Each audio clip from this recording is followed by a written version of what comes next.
আপনার ব্যবসা বা কর্মজীবন ঠিকঠাক চলছিল, হঠাৎ করে বসে গেল। আপনি আর্থিক সচ্ছলভাবে ছিলেন, হঠাৎ করে অর্থের কষ্ট শুরু হলো। আপনার কোনো শত্রুতা ছিল না, মনে হচ্ছে চারিপাশ থেকে শত্রু আপনাকে ঘিরে ধরছে। আপনার ব্যবসার প্রচুর টাকা ধার পড়ে গেছে বাজারে, কিন্তু একটা টাকা আদায় হচ্ছে না।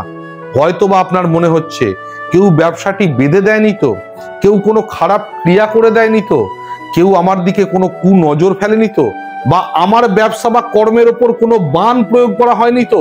অনেক কিছু হতে পারে। এই সমাজে কম্পিটিশনের যুগে মানুষ যখন পেরে ওঠে না, তখন শর্টকাট পদ্ধতি স্বরূপ বিভিন্ন রকম তন্ত্র মন্ত্রের অপপ্রয়োগ করে মানুষের ক্ষতি করার চেষ্টা করে, আর এটা দেখা গেছে অহরহ হতে থাকে। তো আপনারা তার জন্য একদম ধৈর্যচ্যুতি ঘটাবেন না, চিন্তা করবেন না। ভগবান শ্রীকৃষ্ণ মহাভারতে এর উপায় উল্লেখ করে গেছেন। এটা আমার মুখ দিয়ে বলা হচ্ছে, কিন্তু আমার উপায় নয়, স্বয়ং ভগবান শ্রীকৃষ্ণের উপায়। ভগবান শ্রীকৃষ্ণ মহাভারতের মহাযুদ্ধে বুঝতে পেরেছিলেন, তিনি ছিলেন অন্তর্যামী, যে কর্ণ দ্বারা নিক্ষিপ্ত নাগপাশ বাণ যখন আমার সখা অর্জুনের দিকে ধেয়ে আসবে, অর্জুনের ক্ষমতা নেই এটা সহ্য করার।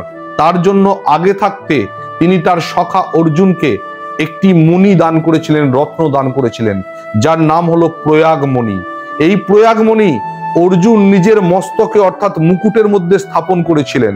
কর্ণ যখন এই বাণ নিক্ষেপ করেছিল, নাগপাশ বাণ, তখন সেই বাণ গিয়ে লেগেছিল এই প্রয়াগমণির ওপর, যার জন্য তার পুরো মুকুটটা কালো হয়ে গেছিল, কিন্তু রত্নটি অক্ষত ছিল এবং অর্জুন স্বয়ংও অক্ষত ছিল।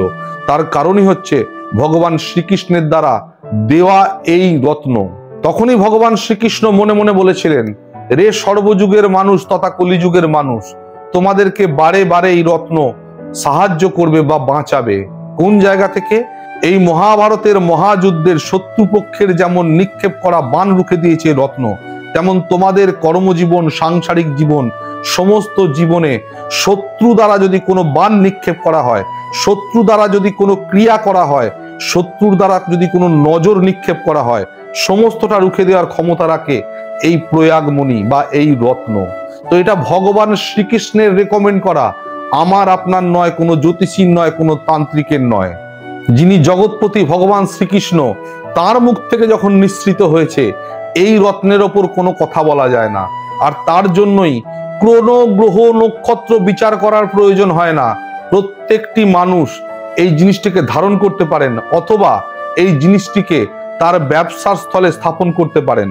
ব্যবসার স্থলে কোনো একটি দেওয়ালে কালো কার দিয়ে এটিকে স্থাপন করতে হবে, এবং মাথায় রাখবেন প্রত্যেক দিন এটিকে ধূপ এবং দীপ দেখাবেন। তার সাথে সাথে দিনে একবার করে একটি মন্ত্র আমি বলে দেব, সেই মন্ত্রটি আপনাদেরকে উচ্চারণ করতে হবে। যারা এই ধরনের পরিস্থিতির শিকার হয়েছেন, ব্যবসার জায়গা বেঁধে দেওয়া আছে, ব্যবসায় ক্ষতি করা হয়েছে, নিজের কর্মজীবনে ক্ষতি করা হয়েছে, নিজের পরিবারের উপর ক্ষতি করা হয়েছে, প্রচুর শত্রু তৈরি হয়েছে, আপনার মনে হচ্ছে কেউ বা আপনাকে বাণ মেরেছে, কেউ আপনার উপর ক্ষতি চালনা করেছে, হাতে অজস্র কাটাকুটি দাগ আছে, কেউ না কেউ কিছু খারাপ ক্রিয়া আপনার উপর করেই রেখেছে, তারা অবশ্যই এই রত্নটি সংগ্রহ করুন। ব্যবসা স্থলে স্থাপন করতে পারেন, বাড়িতে স্থাপন করতে পারেন, অথবা লকেট আকারে নিজের গলায় ধারণ করতে পারেন। রত্নটি একটু বড় সাইজের হবে, এটি বাঁধিয়ে আমরা মানুষকে দিয়ে থাকি। আপনারা অবশ্যই এই রত্নটি ধারণ করুন, যার নাম প্রয়াগমণি। এই রত্নটি ধারণ করার নিয়ম, বৃহস্পতিবার দিন এই রত্নটিকে কাঁচা দুধে আপনি 24 ঘন্টার জন্য ভিজিয়ে দেবেন। শুক্রবার দিন দিনের আলোয় এই রত্নটি আপনি ধারণ করবেন, অথবা ব্যবসার স্থল বা বাড়িতে এটাকে প্রতিষ্ঠা করবেন। এই রত্নটিকে শোধন করে পাঠানো হয়। এই রত্নটি যখন ধারণ করবেন, তখন আপনাকে প্রত্যেক দিন একটি মন্ত্র উচ্চারণ করতে হবে। আপনি ধারণই করুন আর স্থাপনই করুন, আপনাকে একটি মন্ত্র কিন্তু উচ্চারণ করতে হবে এই রত্নটির জন্য। এবং যে মন্ত্রটি গীতার অষ্টাদশ অধ্যায়ে উল্লেখ করা আছে, মন্ত্রটি হলো, যত্র যোগেশ্বর কৃষ্ণ যত্র পার্থেব ধনুর্ধর তত্র শ্রী বিজয় ভূতি ধ্রুবা নীতির্মতি মম।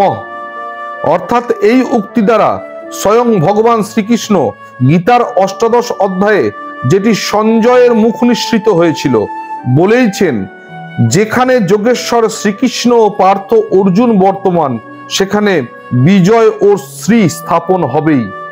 তার মানে এই রত্নটি আপনি ধারণ করার সঙ্গে সঙ্গেই আপনার যে বিজয় অর্থাৎ ব্যবসা বা কর্মোন্নতি, আপনার যে বিজয় লাভ অর্থাৎ লক্ষ্মী লাভ বা ধন লাভ, আপনার যে শ্রী বৃদ্ধি অর্থাৎ সম্পদের বৃদ্ধি, সুখ শান্তির বৃদ্ধি, এই সব কিছুই ঘটবে।